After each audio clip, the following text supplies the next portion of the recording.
always think of America as slightly sanitized. And well, I live in Venice. It's the least sanitized place in the world. If you like crystal meth junkies and homeless people, I have people going through my bins all day. To the extent that I put all my cans and beer bottles in front of the bin. I put a little sign on the bin that says there's no bottles in there. But then they collect the cans up so quickly. So I want to just distribute like 3 at a time. I have another guy who sleeps on my step who likes to have afternoon naps. And at 2 o'clock, if I'm playing on the Wii, he puts his head through the window and tells me to shut up. And I'm so scared of him that I turn the TV down during the afternoon. oh my gosh, you're actually scared of him. It's not as sanitized as you think. But during the day, it's very vibrant. And there's people rollerblading, and there's guys working out on the beach, like the beach guys in Venice, and there's people playing basketball for money. Oh, it's very exciting. You're not tempted to join them? No, I can't play basketball. No, I can't play any sports really. I'm hopeless. I have 2 brothers, and it still didn't make me good. And my mother collected dolls, so the whole house, and not just like dolls, like creepy porcelain, real hair. Real person's hair, creepy, glass-eyed dolls. There's one that used to sit next to the television that I used to have to put a towel over its head because otherwise it stared at me and upset me. So there you go. Do you feel more of a need to shock them, or do you feel kind of having to rein in your material? No. It's because of my HBO special in America, the people who are coming to see me are coming to see me. So it does have a similar vibe to like Edinburgh. The hardest comedy to do is to people who don't know who you are, like when you're in the clubs and stuff like that. So like last night I had a really good show, and then I went and did Late and Live, and I was pretty ordinary. But it was 3 in the morning. But I was pretty ordinary at 3 in the morning, yeah. So we're not losing you to America? No, I'm gone, I'm out of here. I'll come back for each festival, but I don't live in Britain anymore. I heard they made you sort of turn down the Playboy bunny idea. Where did you hear that from? Sources. They're trying to build an image of me that isn't disgusting anymore. Mm-hmm. And I agree with that. But I was meant to be in a Hummer driving across Europe with 3 Playboy bunnies, and they said, don't do that, Jim. So I didn't do it. Do you feel that this kind of... Well, it might have been really, I hate driving. Plus, I never met these girls, and let's be honest, they weren't going to sleep with me. They were just there for the documentary. So it could have been a painful 12 hours a day in a car with 3 vacuous women just, You know what I mean? Yeah. You gotta think they're Playboy bunnies. They're not high quality individuals with anything notable to say. They might be, I might be completely wrong. I'm just stereotyping. But do you feel that with the kind of the constraints of HBO and things on your materials, do you feel that it's compromising your act at all? HBO didn't restrain me one bit. Okay. The only thing that HBO said was don't say cunt for the first 15 minutes. So you're not going to be sort of auditioning for Disney if things don't go I've auditioned for Disney movies already. But not in that guise? No, not in that guise, no. But I've auditioned for Disney films since I've been out there. And how's that going? Fine. Everyone always thinks that I can't do a Disney film. The whole thing that Eddie Murphy did, Delirious, Raw, Beverly Hills Cop, right? The Golden Child, all these great movies. And now he does Daddy Daycare, that crap one he's doing at the moment called Imagine That, where some kid's talking to him through make-believe characters in a blanket. And he did Dr. Dolittle. We can all soften.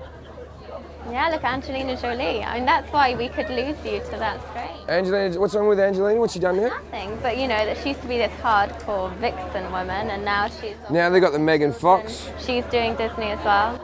Megan Fox, I met her, she was at a gig I did in Marco Island of all places. There was only 30 people there, but I was more excited because she was still dating Brian Austin Green. And I hung out with Brian Austin Green and Megan Fox, but he was a lot more exciting to meet than...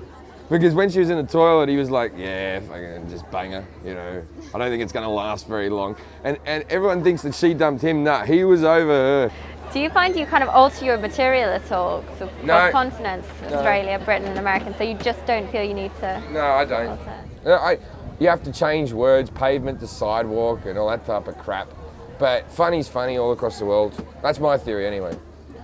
There will be certain jokes that seem to just go over better in different countries, but I really couldn't tell you exactly why.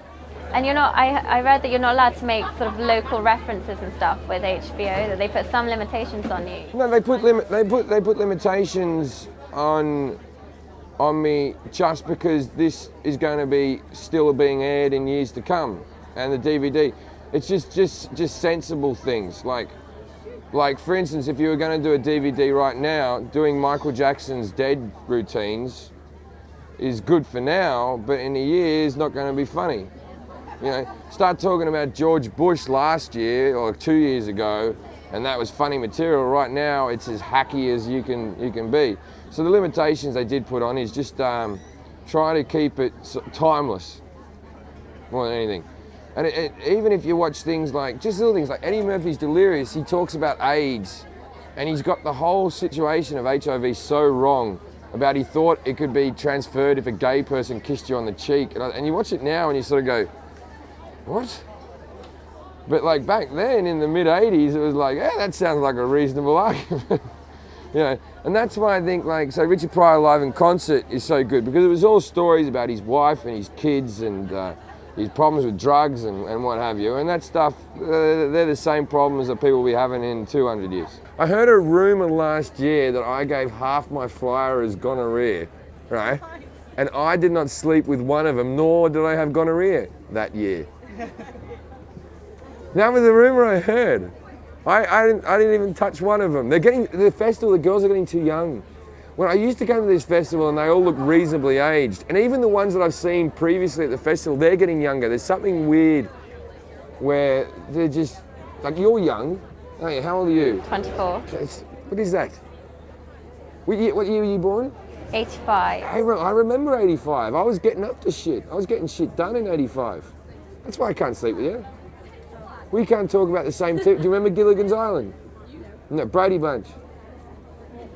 Well, yeah, I watched You remember the film. movie? You remember the movie, yeah. Have you ever seen Leave It to Beaver on regular TV and not some type of special channel?